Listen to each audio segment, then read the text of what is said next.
ओम शांति। आज 10 जनवरी 2024 के साकार मधुर महावाक्य हैं।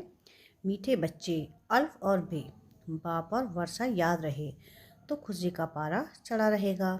यह बहुत सहज सेकंड की बात है। क्या कहा प्यारे बाबा ने कि अल्फ और बे यानी बाप और वर्षे याद रहे तो खुशी का पारा चढ़ा रहेगा। यह बहुत सहज सेकंड की बात है। प्रश्न है आज की मुरली का कि बेअंत खुशी किन बच्चों को रहेगी। सदा खुशी का पारा चढ़ा रहे उसका साधन क्या है। क्या प्रश्न आज का कि बेअंत खुशी किन बच्चों को रहेगी और सदा खुशी का पारा चढ़ा रहे उसका साधन क्या है। उत्तर है इसका, जो बच्चे अशरीरी बनने का अभ्यास करते, बाप जो सुनाते हैं उसको अच्छी रीति धारण कर दूसरों को कराते हैं, उन्हें बेहद खुशी रह सकती है। खुशी का पारा सदा चढ़ा रहे इसके लिए अविनाशी ज्ञान रत्नों का दान करते रहो, बहुतों का कल्याण करो। सदा यह स्मृति रहे कि हम अभी सुख और शांति की चोटी पर जा रहे हैं तो खुशी रहेगी। ओम शांति। बाप दादा का विचार है कि एक सेकंड में बच्चों से लिख कर लेवे कि किसकी याद में बैठे हो। इस लिखने में कोई टाइम नहीं लगता है। हर एक सेकंड में लिखकर बाबा को दिखा जाए। सबने लिखकर बाप दादा को दिखाया, फिर बाबा ने भी लिखा। बाबा ने जो लिखा सो कोई ने नहीं लिखा। बाबा ने लिखा कि अल्फ और बे कितना सहज है। अल्फ माना बाबा और बे माना बादशाही। बाबा पढ़ाते हैं और तुम राजाई प्राप्त करते हो और जास्ती लिखने की दरकार नहीं। तुमने जो लिखने में 2 मिनट भी लगाया, अल्फ बे सेकंड की बात है। सन्यासी सिर्फ अल्फ को याद करेंगे। तुमको बादशाही भी याद है। याद की आदत पड़ जाती है, बुद्धि में बैठता है तो खुशी का पारा चढ़ा रहता है। अल्फ का अर्थ कितना बड़ा हाईएस्ट चोटी है, उससे ऊपर और कोई चीज़ ही नहीं। रहने का स्थान भी ऊंचे से ऊंचा है। सेकंड में मुक्ति, जीवन मुक्ति का अर्थ भी कोई नहीं जानते, उसका भी जरूर अर्थ होगा। बच्चा पैदा होता है तो लिखते हैं इतने घंटे, इतने मिनट, इतने सेकंड हुए। टिक टिक चलती रहती है।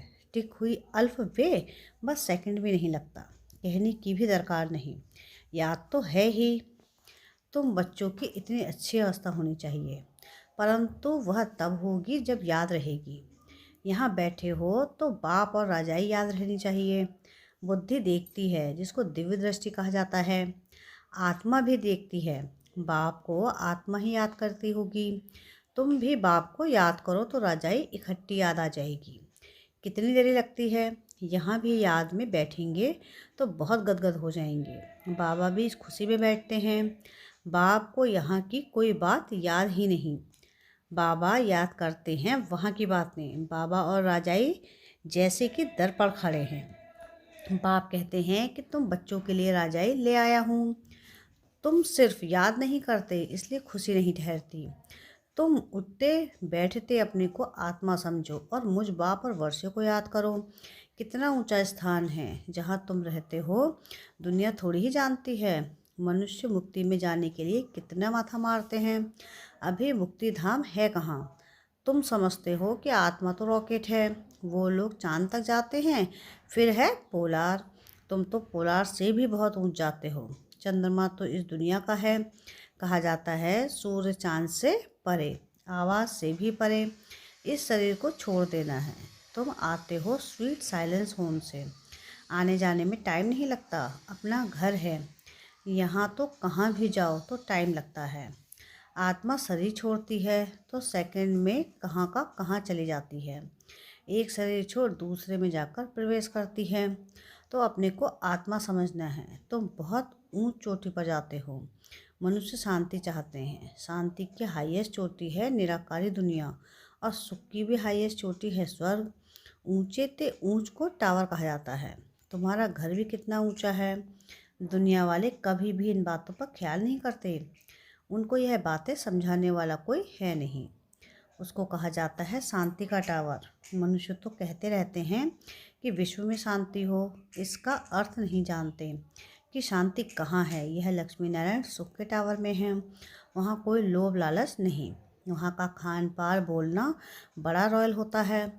फिर सुख भी हाईएस्ट। उन्हों की महिमा देखो कितनी है, क्योंकि उन्होंने बहुत मेहनत की है।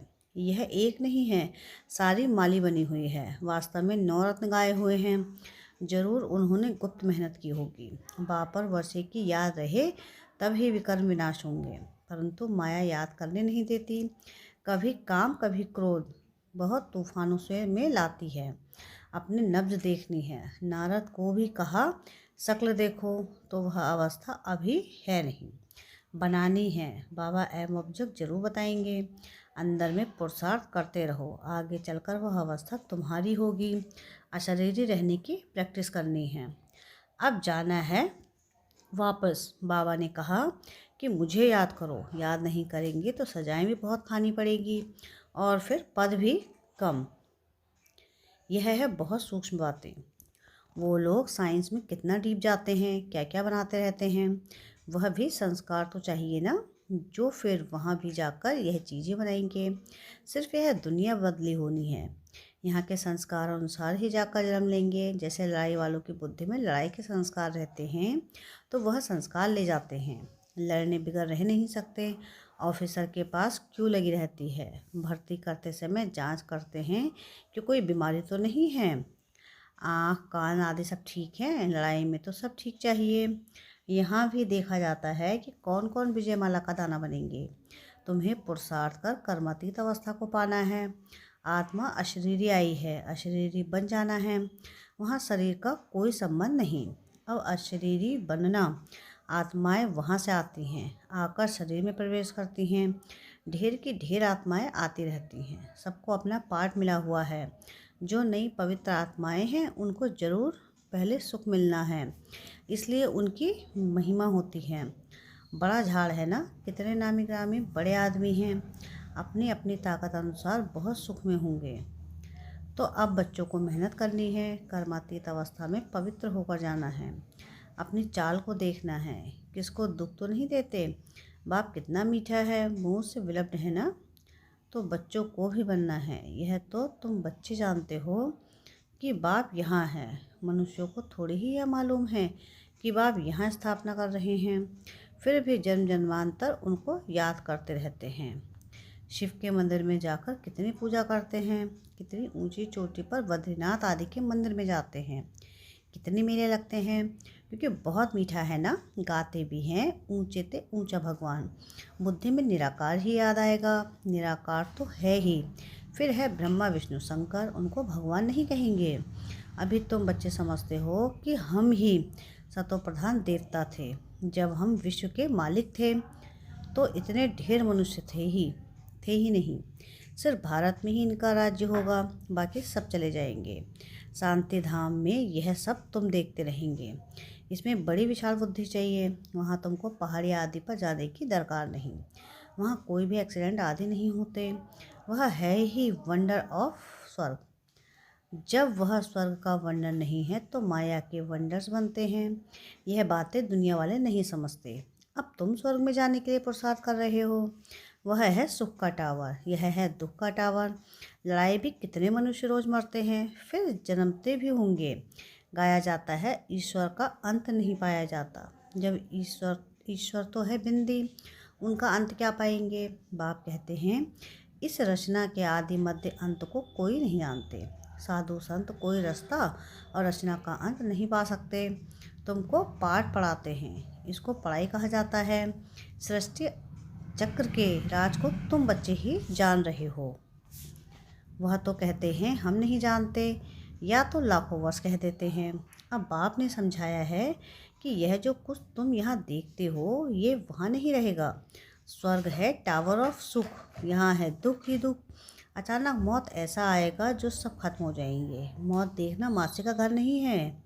इसको कहा जाता है दुख की चोटी, वह है सुख की चोटी। बस तीसरा कोई अक्षर नहीं। तुम्हारे में भी बहुत हैं जो सुनते हैं परंतु धारणा नहीं होती है। धारणा तब होती जब बुद्धि गोल्डन एज हो। धारणा नहीं होगी तो खुशी भी नहीं रहती।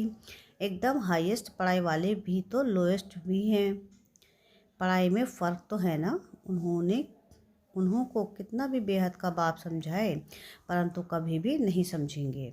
यह याद बिगड़ तो तुम पवित्र कभी नहीं बन सकेंगे। बाप ही चुंबक है, वह एकदम हाईएस्ट पावर वाला है। उन पर कभी कट चढ़ नहीं सकती। बाकी सब पर कट चढ़ी हुई है, उनको उतार फिर शतप्रधान बनना है। बाप कहते हैं कि माँ में कब याद करो और कोई में ममत्व ना रहे। साहूकार तो सारा दिन धन दौलत ही सामने आता रहेगा।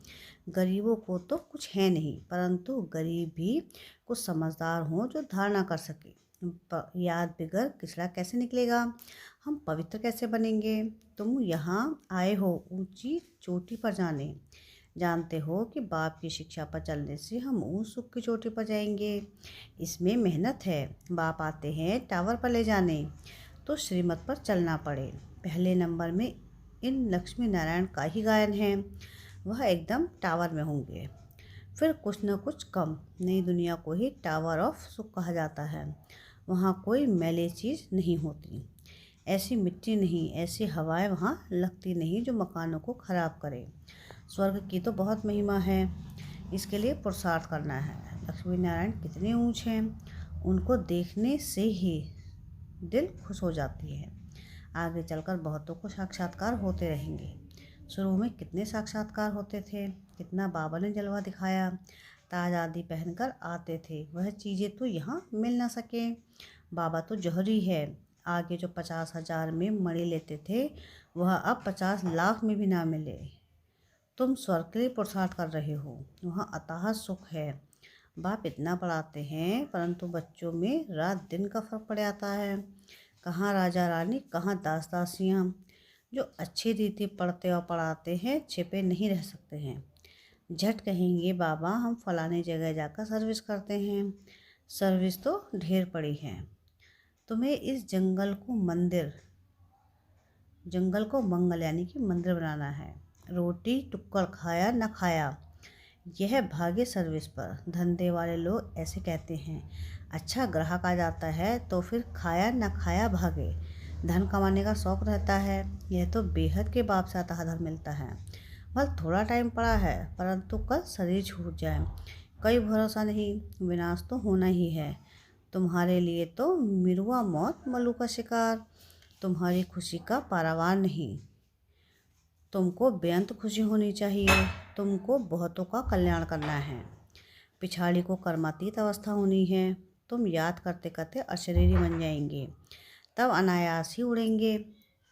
यह बड़ी मेहनत है। कोई तो बहुत सर्विस करते हैं, सारा दिन म्यूजियम समझाने पर खड़े हैं, दिन रात सर्विस में तत्पर हैं। सैकड़ों म्यूजियम खुल जाएंगे, लाखों लोग तुम्हारे पास आएंगे, तुमको फुर्सत नहीं मिलेगी। सबसे जास्ती तुम्हारी दुकान निकलेगी इन अविनाशी ज्ञान रत्नों की। अच्छा, मीठे मीठे सिकलते बच्चों प्रति माता पिता बाप दादा का याद प्यार और गुड मॉर्निंग। रूहानी बाप की रूहानी बच्चों को नमस्ते। हम रूहानी बच्चों की रूहानी बाप दादा को याद प्यार गुड मॉर्निंग और नमस्ते। शुक्रिया प्यारे बाबा, शुक्रिया। धारणा के लिए मुख्य सार है। सार की पहली पॉइंट है कि ज्ञान की धारणा करने के लिए पहले अपनी बुद्धि गोल्डन एज की बनाओ। बाप की याद के सिवाय और किसी भी चीज़ में ममत्व ना रहे। सेकंड पॉइंट है कि कर्मातीत अवस्था को प्राप्त कर घर जाने के लिए अशरीरी बनने का अभ्यास करो। अपनी चाल भी देखो कि किसको दुख तो नहीं देते हैं। बाप समान मीठे बने हैं। वरदान है आज की मुरली का कि सहन शक्ति की धारणा द्वारा सत्यता को अपनाने वाले सदा के विजयी भव। दुनिया वाले कहते हैं कि आजकल सच्चे लोगों का चलना ही मुश्किल है, झूठ बोलना ही पड़ेगा। कई ब्राह्मण आत्माएँ भी समझती हैं कि कहाँ कहाँ चतुराई से तो चलना ही पड़ता है, लेकिन ब्रह्मा बाप को देखा कि सत्यता और पवित्रता के लिए कितनी अपोजिशन हुई, फिर भी घबराए नहीं। सत्यता के लिए सहन शक्ति की आवश्यकता होती है। सहन करना पड़ता है, झुकना पड़ता है, हार माननी पड़ती है, लेकिन वह हार नहीं है, सदा की विजयी है। स्लोगन है आज की मुरली का, प्रसन्न रहना और प्रसन्न करना, यह है दुआएं देना और दुआएं लेना। क्या है स्लोगन आज का? कि प्रसन्न रहना और प्रसन्न करना, यह है दुआएं देना और दुआएं लेना। अव्यक्त साइलेंस द्वारा डबल लाइट फरिश्ता स्थिति का अनुभव करो। मेरा तो एक बाबा और मेरा सब कुछ इस एक मेरे में समा जाए। जहाँ चाहो, जैसे चाहो, जितना समय चाहो उतना समय मन एकाग्र हो जाए, इसको कहा जाता है मन वश में है। इस एकाग्रता अर्थात एकरस स्वीट साइलेंस की स्थिति द्वारा सहज ही